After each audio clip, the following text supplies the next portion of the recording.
Pythagoras বলেছিলেন, a fool is known by his speech and a wise man by silence. একজন বোকার পরিচয় তার কথার দ্বারা বোঝা যায়, আর একজন জ্ঞানীর পরিচয় হয়ে থাকে তার নীরবতায়। এমনকি আচার্য চাণক্য বলেছিলেন, যে ব্যক্তি এটা বুঝে যাবে যে কখন, কোথায়, কি এবং কতটুকু বলতে হবে, সে ব্যক্তিকে সফল হওয়া থেকে কেউ আটকাতে পারবে না। কারণ ধনুক থেকে বের হওয়া বাণ আর মুখ থেকে বের হওয়া কথা কখনোই ফিরিয়ে আনা যায় না। আপনার বলা প্রতিটা শব্দ আপনার শক্তি হতে পারে, আবার বিপদের কারণও হতে পারে। আপনি খেয়াল করে থাকবেন, যখন আমরা কারোর সাথে তর্ক করি আর সেই তর্ক করার পর চিন্তা করি যে ওই সময় আমি এটা বলতে পারতাম, সেটা কেন বলিনি, যদি তখন এটা বলতাম তাহলে তো আমি সঠিক হতাম। কিন্তু তর্ক করার চক্করে আমরা একেবারেই চিন্তা করি না এসব, আর নিজেদেরকে সঠিক প্রমাণ করতে, নিজেদের কথার ভ্যালু রাখতে উল্টাপাল্টা যা ইচ্ছা বলে দেই। আর মানুষ তখন আমাদের কথার গুরুত্ব দেয় না, আমাদেরকে মূল্যহীন ভাবতে শুরু করে। তবুও অনেক মানুষ তাদের নিজেদেরকে বড় দেখাতে চুপ থাকতে পারে না, যেখানে অনেক মহাজ্ঞানী, মহারাজা এবং সফল ব্যক্তিরা উদাহরণ হয়ে রয়েছেন এবং বুঝিয়েছেন সাইলেন্স থাকার মধ্যে আসল ক্ষমতা থাকে। তাই আজ আমি 5টি পয়েন্ট বলবো, যার মাধ্যমে আপনি বুঝতে পারবেন সাইলেন্ট বা চুপ থাকার গুরুত্ব কতটা। সাইলেন্ট থাকার প্রথম উপকারিতা হলো, silent will make you appear more powerful. অর্থাৎ চুপ করে থাকা বা নীরবতা আপনাকে বেশি শক্তিশালী দেখায়। একজন অন্যতম যোদ্ধা সানজু ওনার সাইলেন্ট থাকার মাধ্যমে অনেক শত্রুদেরকে হারিয়েছেন। তিনি চুপ থাকার মাধ্যমে শত্রুদেরকে গভীর চিন্তায় ফেলে দিতেন এবং শত্রুরা ভয়ে থাকত যে ওনার নেক্সট প্ল্যান কি হবে, কখন হবে, আর কনফিউশনে পড়ে ভুল পদক্ষেপ নিত এবং হেরে যেত। এইটাকে বলে পাওয়ার অফ সাইলেন্স। আপনি প্রয়োজনের বেশি যত কথা বলবেন, মানুষ আপনাকে ততটাই সাধারণ ভাবতে শুরু করবে। অন্যদিকে সাইলেন্ট থাকলে আপনি এটা ভাবতে পারেন যে আপনাকে কি বলতে হবে এবং সঠিক কোনটা। আর চুপ থাকার পর আপনি যখন কিছু বলবেন, সেই কথাগুলোর উঁচুনি থাকবে আলাদা। সেকেন্ড পয়েন্টটি হলো, no one can fool you or manipulate you. অর্থাৎ কেউ আপনাকে এত সহজে বোকা বানাতে পারবে না যদি আপনি চুপ থাকা শিখে যান। যখন আপনি কারোর সাথে কথা বলবেন এবং সেই সময় যদি চুপ থাকেন, তাহলে সামনে থাকা মানুষটির কথা আপনি মন দিয়ে শুনতে পারেন। তার বডি ল্যাঙ্গুয়েজ, কথা বলার ধরন দেখে এটা বুঝতে পারেন যে সে কি সত্যি বলছে নাকি মিথ্যা বলছে, অথবা সে কি চায়, নাকি সে আপনাকে বোকা বানানোর চেষ্টা করছে, নাকি সত্যি আপনার উপকার করতে চায়। আর এই বিষয়গুলো যখন আপনি চুপ করে শুনবেন, তখনই অবজারভেশন করতে পারবেন, আর শোনার সাথে সাথে তার উদ্দেশ্যটাও বুঝে সঠিক সিদ্ধান্ত নিতে পারবেন। Third point, silence gets people's attention.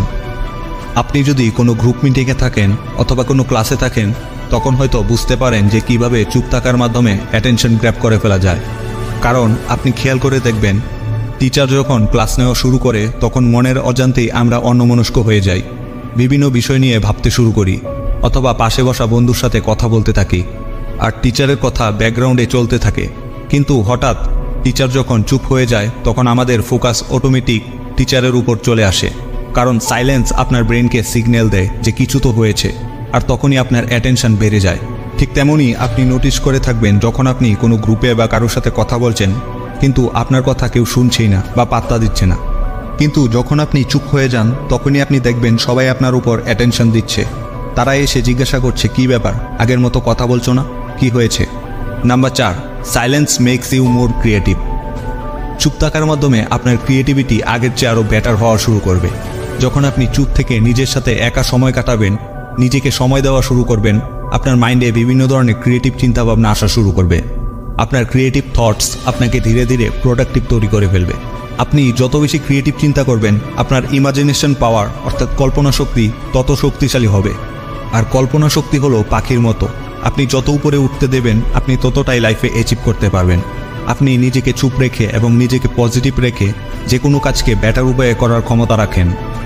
কারণ চুপ থাকার মাধ্যমে আপনার পজিটিভ মাইন্ড আপনাকে better decision, better imagination grape করতে সাহায্য করে, যা আপনাকে ক্রিয়েটিভ বানায়।